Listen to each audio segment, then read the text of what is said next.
Everyone, आज हम chapter number 4 बात करेंगे और सेकंड पार्ट हम लोग स्टार्ट करेंगे।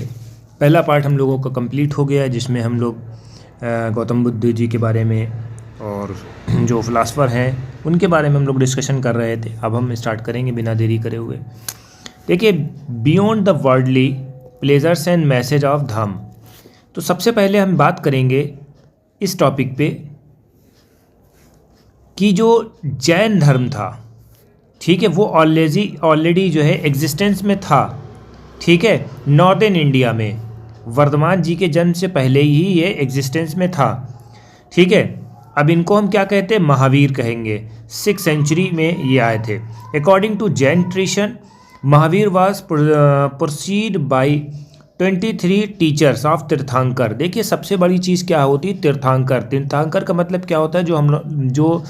जो बड़े टीचर्स होते हैं उनको हम तीर्थंकर बोलेंगे, या बड़े जो प्रीचर्स होते हैं उनको, ठीक है, जो लोगों को बताते थे, समझाते थे, ठीक है। Most important idea of Jainism, entire world is animated, ठीक है, यानी कि ये बहुत एनिमेटेड है। एनिमेटेड का मतलब यानी कि एक बहुत ज़्यादा वेलप्शस लाइफ नहीं होनी चाहिए, बहुत ज़्यादा मेटेरियलिस्टिक थिंग्स के तरफ नहीं मूव करना चाहिए, यानी कि एक सादी ज़िंदगी, ठीक है, यानी किसी को हम तकलीफ़ नहीं दें, ऐसे समझिए।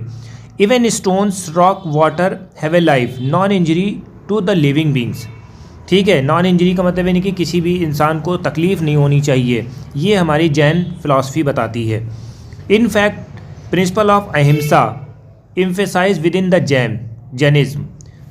इतना क्लियर हो गया? ये चीज़ आपको थोड़ा सा ध्यान में रखनी है। Jain teaching the cycle of birth and rebirth is shape through the Karma. इसमें इन्होंने बोला है कि जो बर्थ और रिबर्थ होती है, रिबर्थ का मतलब यानी कि पुनर्जन्म, ये किसके बिहाफ पे होती है? आपके कर्म के बिहाफ पे होती है, ठीक है। लाइफ में खुशियाँ भी आती हैं, पेनेंस भी आता है, ठीक है।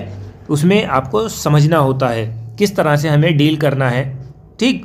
और इसको हम अचीव कर सकते हैं रिनाउंसिंग द वर्ल्ड को रिनाउंस करके, यानी कि दुनिया को त्याग करके, यानी कि दुनिया की जो मोहमाया है उसको हम स्किप कर देते हैं, तो आपको साल्वेशन मिल जाता। साल्वेशन का मतलब क्या होता? मोक्ष, ठीक है, मोक्ष प्राप्ति। आप सिर्फ मेडिटेट करते हो, आप सिर्फ जो है गॉड को ही मानते हो, ठीक है।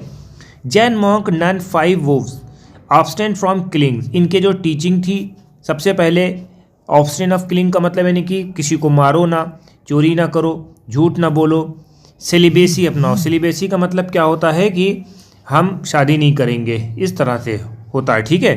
एंड ऑब्स्टेन फ्रॉम द पोसेसिंग प्रॉपर्टी, और प्रॉपर्टी भी एक्वायर नहीं करना होता है कि बहुत ज़्यादा प्रॉपर्टी आप एक्वायर कर रहे हो, ठीक। बाकी ये सब चीज़ें आप थोड़ा सा इसको देख लीजिएगा एज ए रीडिंग बेस्ड। कैसे स्प्रेड हुआ?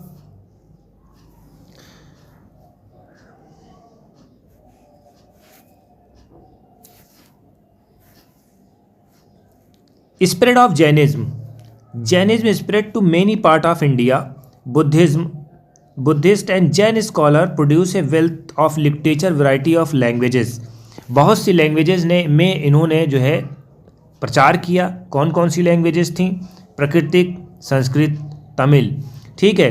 बहुत से मैन्युस्क्रिप्ट्स मिले, उसको प्रिजर्व किया गया और एक जगह से दूसरी जगह ट्रैवल करके स्प्रेड करा गया। Some of the earliest stone sculpture associated with religious tradition were produced by devotees, ठीक है। जो इनके डिवोटीज़ थे, जो तीर्थंकर थे, उनके डिवोटीज़ वो आगे जाते थे, ट्रैवल करते थे, और ट्रैवल करने के बाद जो है अपने मैसेज को पहुंचाते थे, अपने जो धर्म के मैसेज को पहुंचाते थे जितने भी सब कॉन्टिनेंट थे, जितने भी उस एरिया में रहते थे। Buddha and quest of enlightenment. One of the most influential teacher of the time, Buddha. Over the century, the message spread through the subcontinent.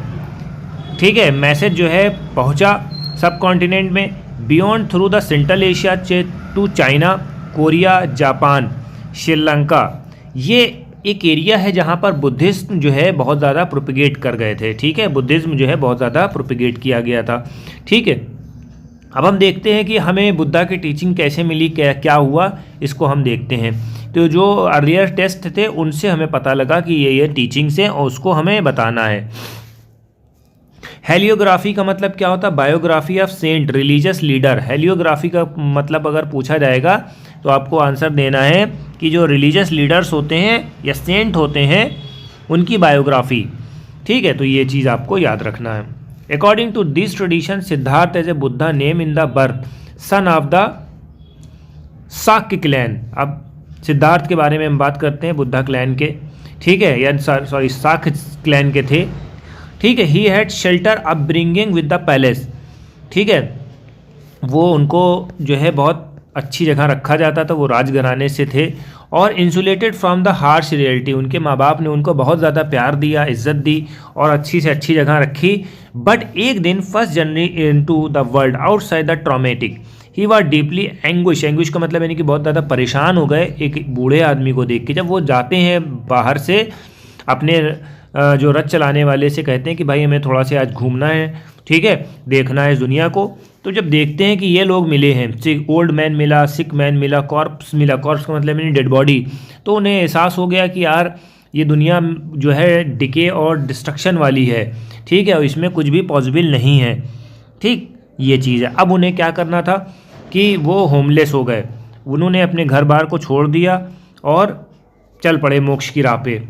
ठीक है, it seems to it had come to turn old age diseases and death found peace. ये सब चीज़ें दुनिया में लगी रहती हैं, अगर तुम्हें पीस पाना है तो ये सब चीज़ों को, दुनियावी चीज़ों को हटाना होगा। Siddharth explore several path including bodily mortification. ये बहुत इंपॉर्टेंट है। सिद्धार्थ ने जो है बॉडली मॉर्टिफिकेशन करा, यानी कि अपने को इतना मेडिटेट करा, इतना वो करा, ठीक है, सर्च करा गॉड के लिए कि बिल्कुल बहुत ज़्यादा हालत गंभीर हो गई थी, इस तरह से समझिए। ठीक है, नियर टू डेथ, यानी कि अपने आप को इतना तकलीफ़ दिया कि हमें गॉड चाहिए किसी तरीके से, इतना हार्ड वर्क करा।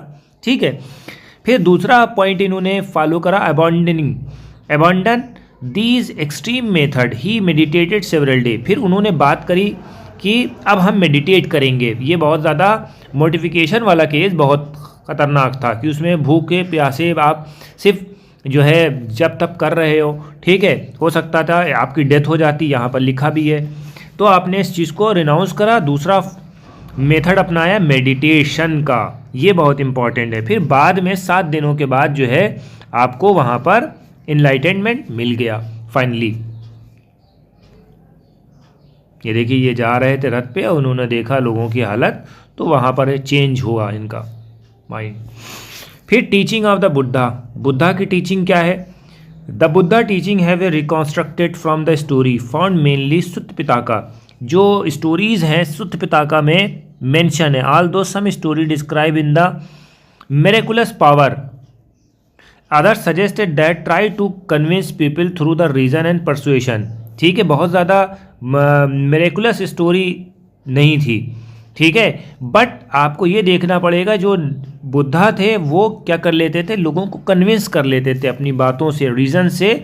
ठीक है, rather than the display of the super natural power, यानी कि उनके पास मेरेकुलस पावर तो थी बट अपनी पावर का वो इस्तेमाल नहीं करते थे और सुपर नेचुरल पावर से ही जो है अपने आप को वो चेंज कर देते थे लोगों को। ठीक है, इतना समझ में आ गया? इस तरह से समझना है कि उनके पास जैसे मान ली पावर है, पावर का उपयोग नहीं करते थे, बस उन्हें क्या करते थे, रीज़न और परसुएशन के ज़रिए से लोगों को कन्विंस कर देते थे और यहाँ पर इसकी इस्तेमाल नहीं करते। ऐसे समझिए बेटा। एक मरतबा एक औरत आती, बहुत परेशान रहती, उसका बच्चे का डेथ हो गई होती है। वो आती, कहती कि हमारा बच्चे के साथ ये सब हुआ है, आप कुछ करिए, थोड़ा सा सपोर्ट करिए, ठीक है, कि हमारे बच्चे को ज़िंदगी मिल जाए। He gently convince her about inevitable. These stories were narrated through the language of ordinary people and could be easily understood। ठीक है, और बाद में वो पता चल जाता है कि उसका बेटा जो है अब इस दुनिया में नहीं आ सकता है। ठीक, और वो कन्विंस हो जाती है, कुछ टास्क उसको देते हैं और वो उस टास्क को कंप्लीट करती है और इस तरह से वो कन्विंस हो जाती है। According to Buddhist philosophy the world is transition.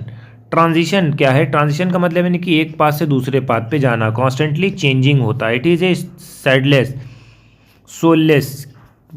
ठीक है, अनत्ता। सोललेस का मतलब क्या होता है? Anatta.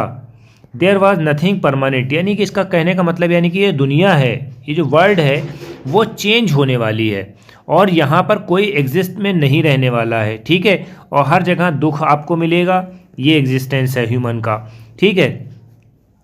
If the followed path the modernization several penance and self indulgence that human being can rise the worldly, ठीक है। अगर ये सब चीज़ें छोड़ दो तो तकलीफ़ें आपकी दूर हो सकती हैं, अगर ये जो है दुनियावी चीज़ों को छोड़ दोगे तो आप आगे बढ़ सकते हो, ठीक है। यही इनका बुद्धिज्म का वो था, इसी वजह से आप देखते हो कि वहाँ पर वो लोग मेडिटेट किया करते हैं, ठीक है। बुद्धिज्म की प्रैक्टिस जो थी किस में की जाती थी, सुत्त पिताका में की जाती थी। बेटा ये सब चीज़ें आपको देखनी पड़ेगी, ठीक।